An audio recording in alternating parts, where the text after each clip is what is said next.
Hello again. Welcome to AI Decoded.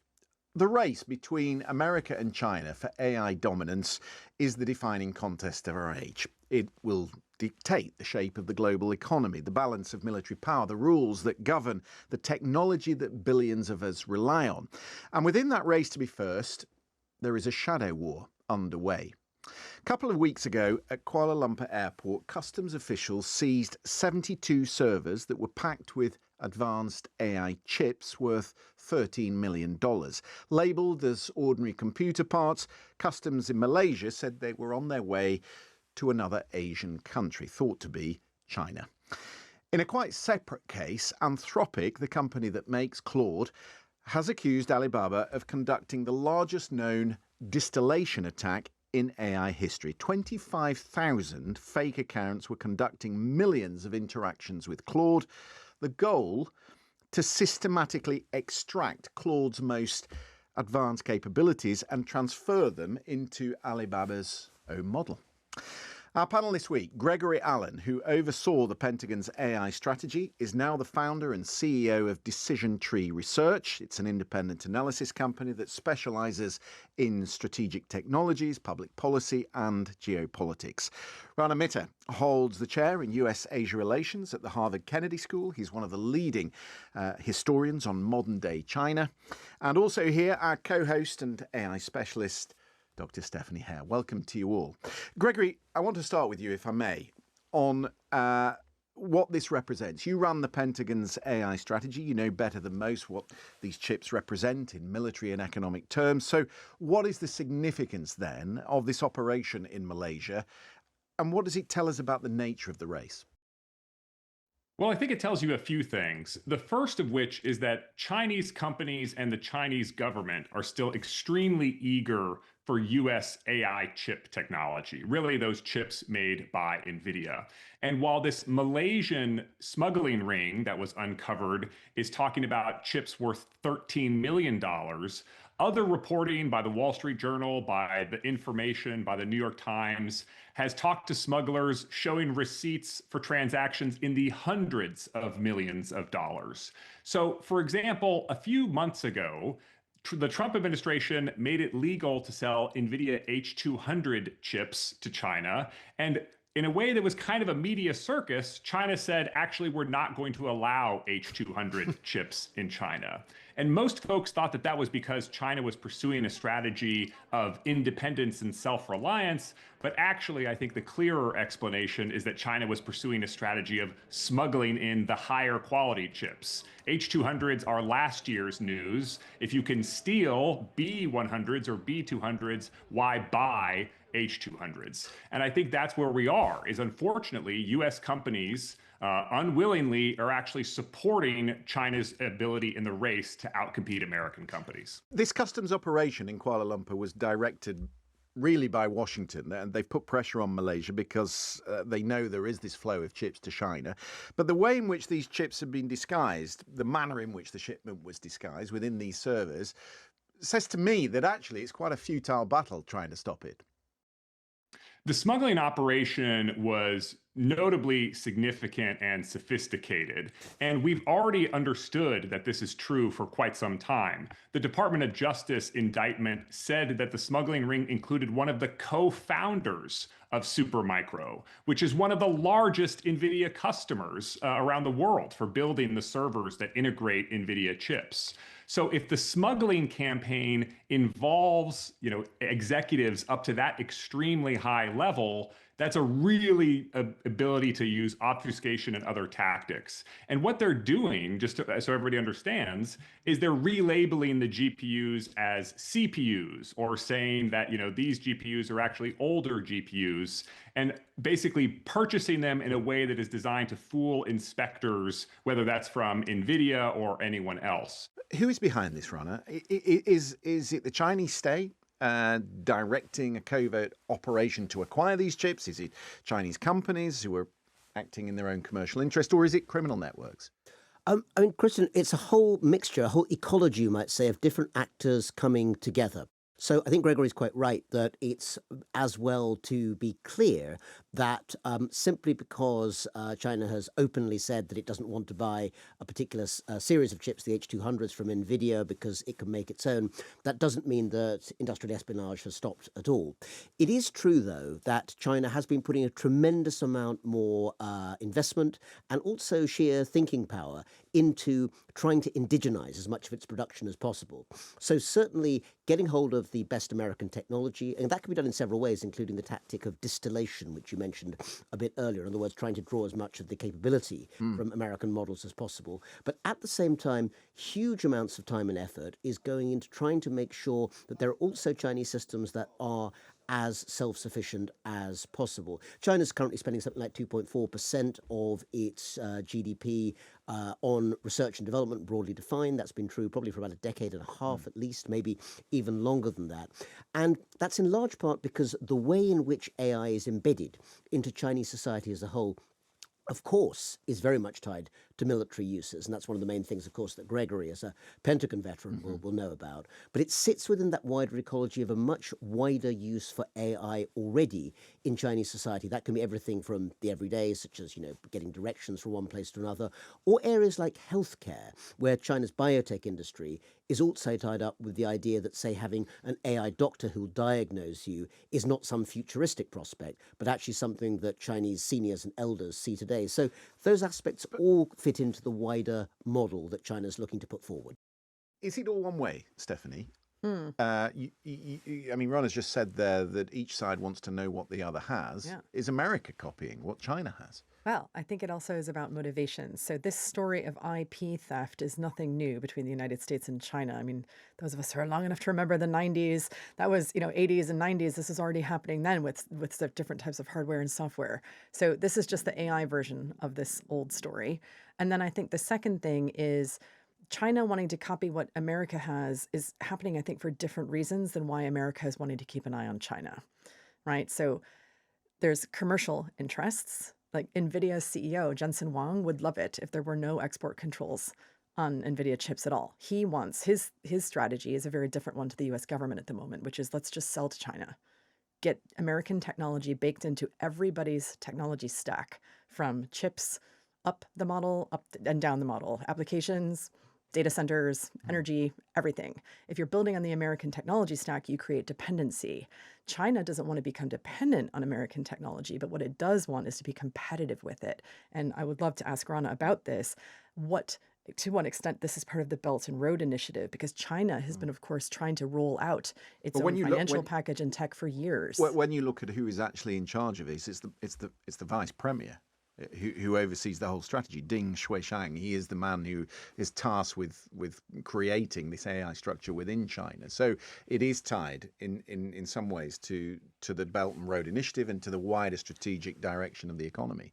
It is, Christian, but it also has a commercial imperative, as Stephanie was saying. Ding Xuexiang, who is one of the top 7 in China, one of the members of the Politburo Standing Committee, and very close personally to Xi Jinping. He's essentially the tech czar, you might say. Perhaps czar is not quite the right word. Tech emperor might be a better phrasing for someone in the Chinese system. But the point is that compared to, say, the system of the economy under Chairman Mao 50 years ago, China's technology majors are commercial entities too, and therefore they have to have incentives for what they're doing at the moment, which is certainly something that China is seeking to do, which is to create a technological path dependency in emerging markets. I mean, they'd like to do it in all markets, and an example of an advanced market for that would be somewhere like the EV market in Western Europe, in Germany in particular, where Chinese tech is now a subject of high controversy amongst German manufacturers who aren't quite sure how to move on from the internal combustion engine. But if you think about somewhere like Venezuela, where, of course, there was this immensely daring raid which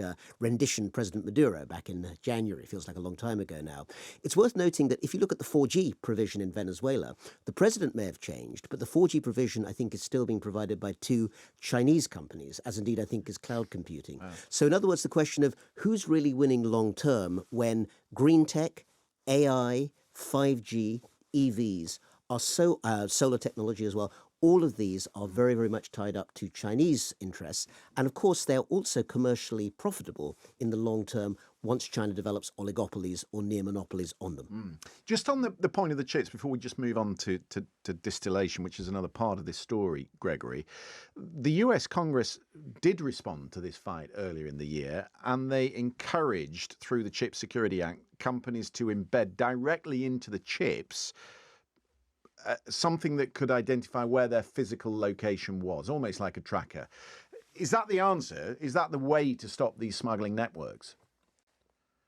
So I think physical security measures on the chips are actually a pretty attractive idea. And essentially what that would involve is we would have transmitters located around the world, and you send a ping from these transmitters, and the chips can pick them up.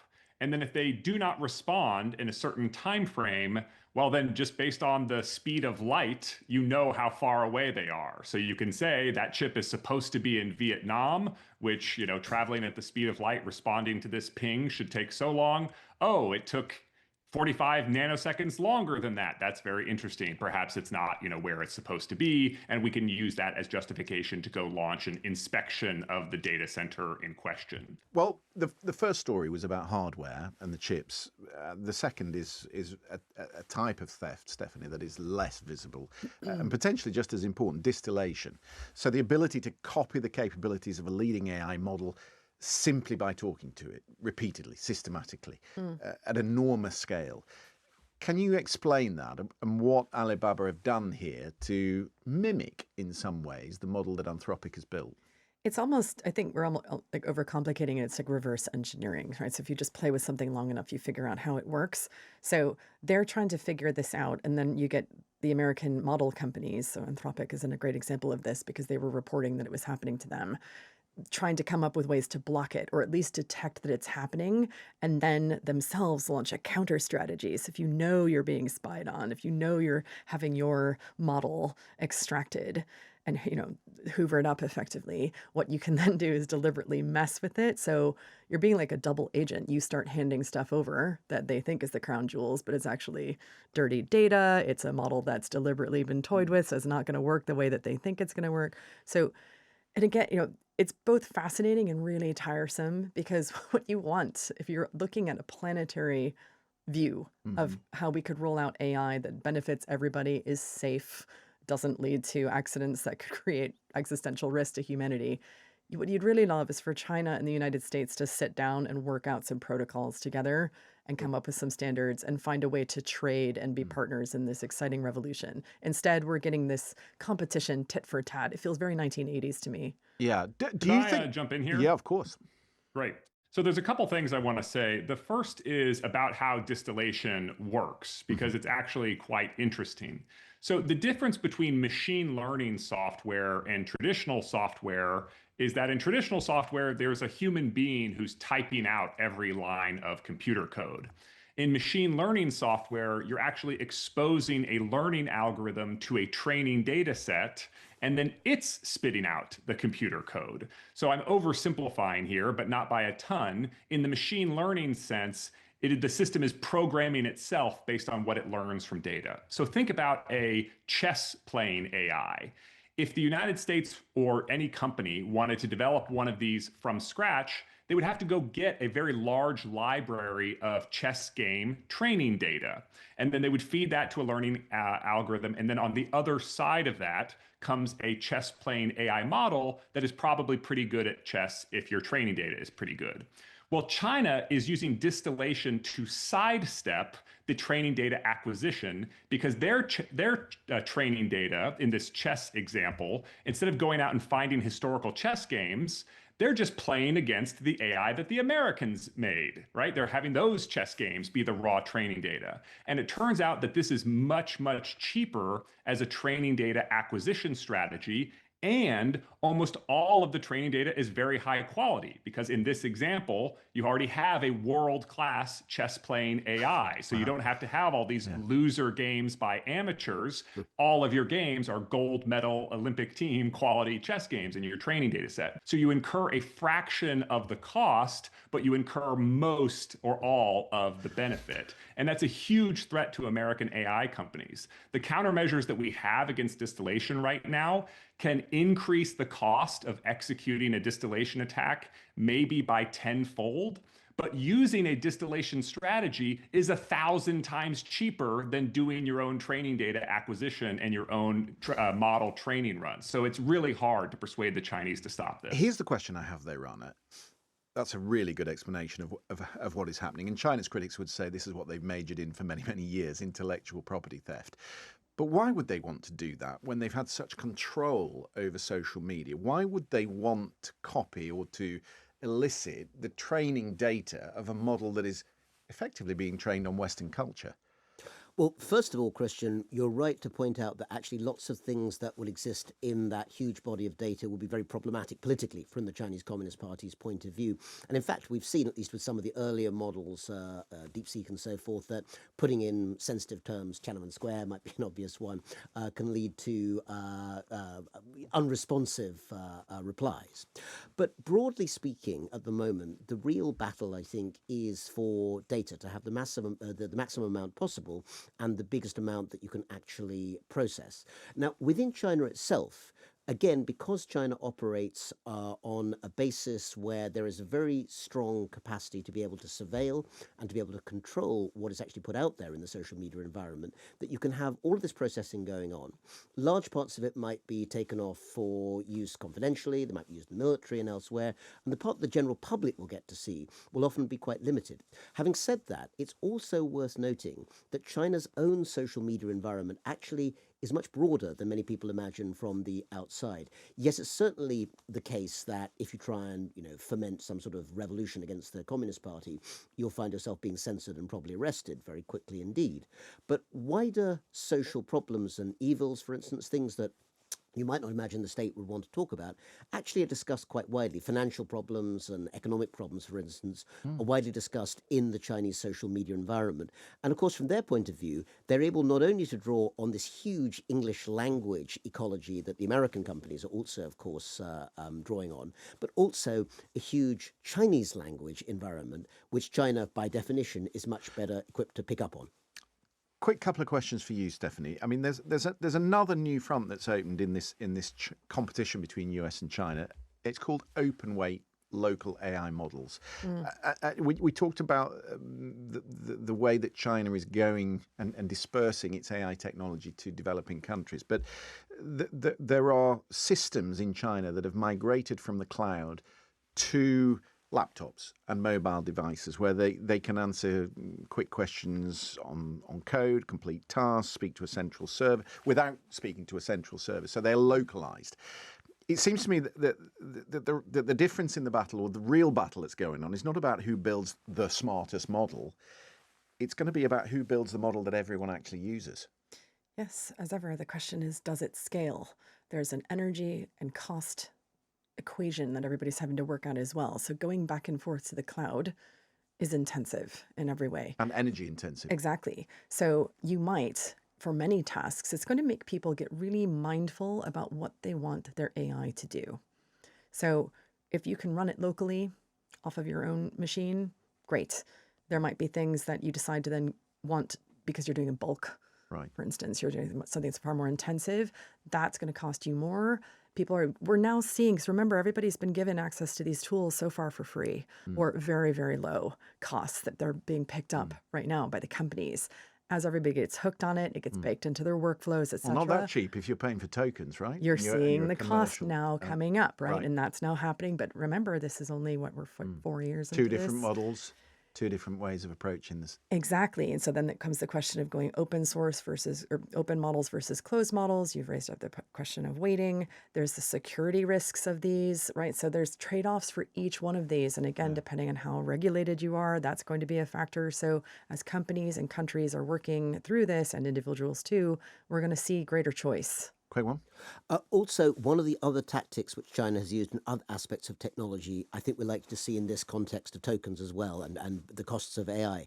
China subsidizes very heavily to try and get hold of monopolies. And in this particular sphere, too, it will almost certainly use state resources to make sure that its AI models are much cheaper. Again, particularly for those emerging markets we've mentioned about, until they essentially hold the kind of position they now do in green tech and other areas where they have a near monopoly. Just a quick thought before we move on.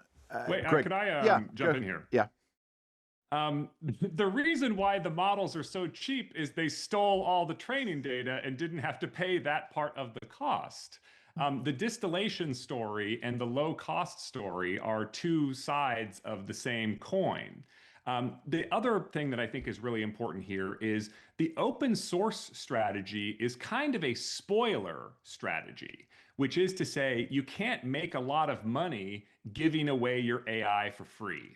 And that's what China is doing. So the main strategic benefit that they are getting by doing this open source strategy is, number one, there is that surrounding ecosystem of software, hardware, and services that you can sell, around the model itself that you gave away as open source.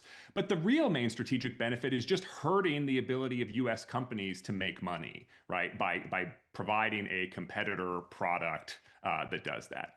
The second thing that I want to say is, I remember when Claude and Anthropic made Fable 5 available. This is the latest and greatest version of Anthropic's models. It's the open version of Mythos.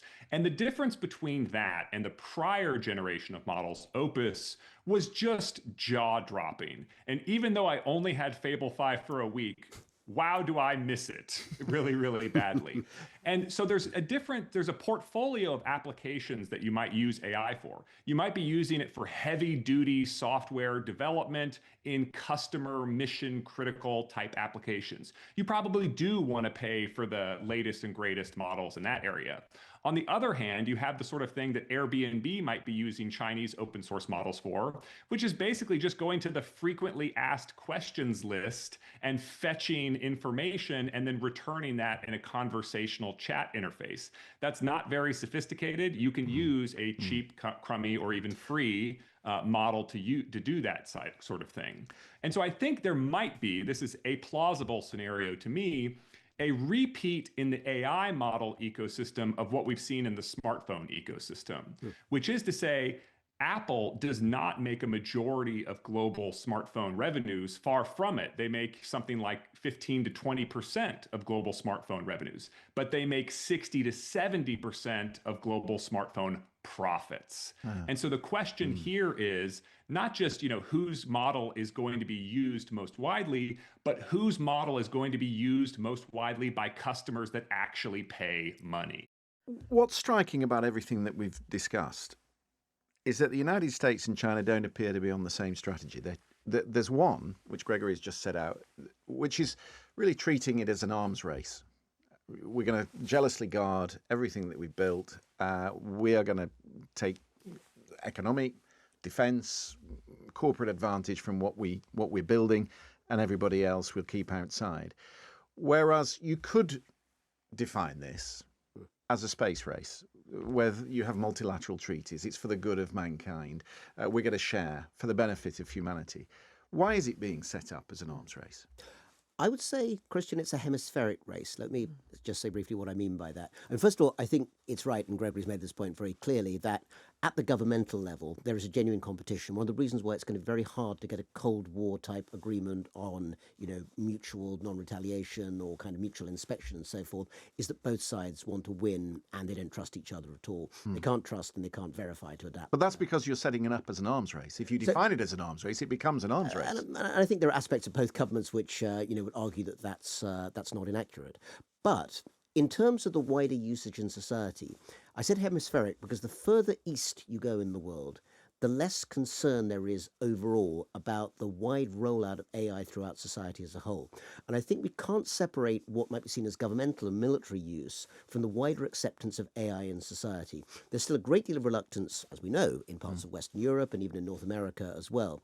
In China as a whole, of course, it's an authoritarian state, but nonetheless, AI is now embedded throughout society, and it's becoming so actually in plenty of other more democratic societies in that part of the world as well. Also, there's emerging markets in the global south I've mentioned, very keen to make use of the economic benefits of the technology too. So in that sense, it's almost as if there's two separate things going on: a US-China race between the two for the highest quality and supremacy, which has a military aspect, and the wider ecological rollout in terms of how society is being transformed in everything from retail to just to healthcare. finish that point, Yeah. with what end in sight? Is it to disperse it as widely as possible and then to monetize it later down the line?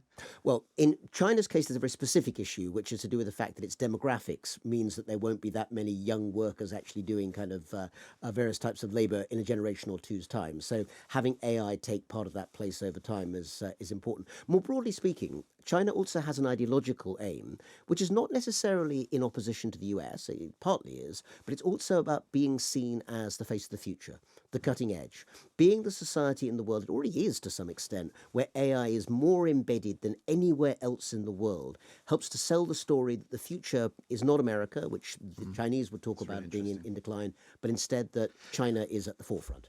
That's all we have time for. Gregory Allen, Rana, Dr. Stephanie Hare, thank you all for your thoughts. Next week on AI Decoded, we will, of course, get to many of your questions, so do keep those coming. AI Decoded at bbc.co.uk. The QR code is on screen, which takes you straight to the AI Decoded YouTube playlist. Do take a look at that. Some really good, interesting back topics there. And every episode, of course, is on the BBC iPlayer. We'll see you next time. Thanks for watching.